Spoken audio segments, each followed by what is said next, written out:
Breaking చూస్తున్నాం. AP హైకోర్టులో విడుదల రజనీకి ఊరట లభించింది. ఏసీబీ కేసులో విడుదల రజనీకి ముందస్తు బెయిల్ మంజూరు చేసింది. షరతులతో కూడిన బెయిల్ మంజూరు చేశారు. ఇక ఏసీబీ విచారణకు సహకరించాలని కోర్టు ఆదేశించింది. మాజీ మంత్రి విడుదల రజనీ తరపున మాజీ జడ్జి శ్రీరామ్ వాదనలు వినిపించారు.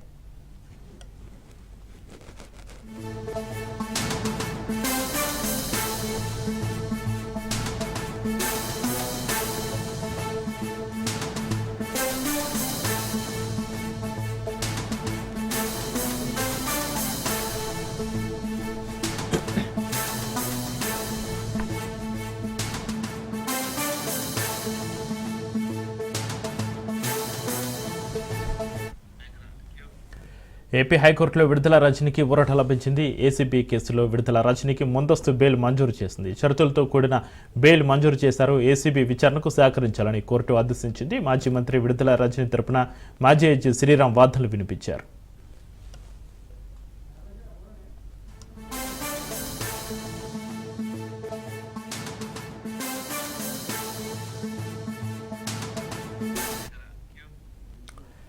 ఏపీ హైకోర్టులో విడుదల రజనీకి ఊరట సంబంధించి మరింత సమాచారాన్ని మా ప్రతినిధి రమేష్ ఫోన్లలో అందిస్తారు. రమేష్, ఏసీబీ కేసులో విడుదల రజనీకి ముందస్తు బెయిల్కి సంబంధించి మీ దగ్గర ఉన్న డీటెయిల్స్ ఏంటి?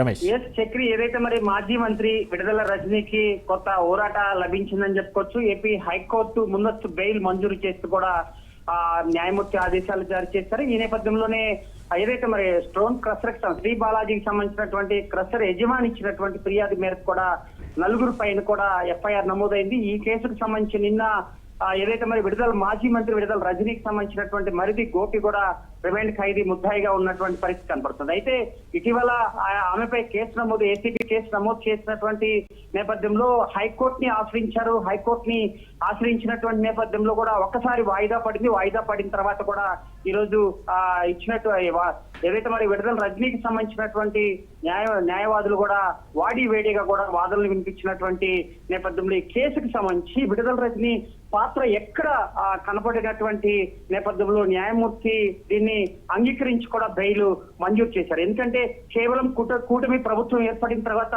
కక్ష సాధింపుల చర్యగానే ఈ విధంగా వ్యవహరిస్తున్నట్టు కూడా మాజీ మంత్రి విడుదల రజనీ కూడా ఇటీవల మీడియా ముఖంగా కూడా ఆమె చెప్పినటువంటి అక్కడ క్రషర్ కి సంబంధించినటువంటి యజమాని కూడా ఇంతవరకు కూడా నేను ఎక్కడ చూడలేదంటూ కూడా ఆమె వివరణ ఇచ్చింది. ఇదే సమయంలో మాజీ ఎంపీగా ఉన్నటువంటి ప్రస్తుత టీడీపీ ఎంపీగా ఉన్నటువంటి లావు శ్రీకృష్ణదేవరాయల పైన కూడా తీవ్ర వ్యాఖ్యలు చేసింది మాజీ మంత్రి విడుదల రజనీ. ఆయన కేవలం కక్ష సాధింపుల చర్యగా దీని వెనక లావు శ్రీకృష్ణదేవరాయల నుండి కేసులు నమోదు చేస్తున్నారంటూ కూడా ఆయన చెప్పినటువంటి పరిస్థితి. ఏది ఏమైనా విడుదల రజనీ ఒక ఉత్కంఠ నెలకొన్నటువంటి నేపథ్యంలో 2 సార్లు వాయిదా పడిన తర్వాత కూడా ఎట్టకేలకు కూడా బెయిల్ మంజూరు హైకోర్టు బెయిల్ మంజూరు చేసినటువంటి నేపథ్యంలో కూడా మరి విడుదల రజనీకి కూడా కొంత ఊరాట లభించిందని చెప్పుకోవచ్చు. Chakri, right, thank you Ramesh.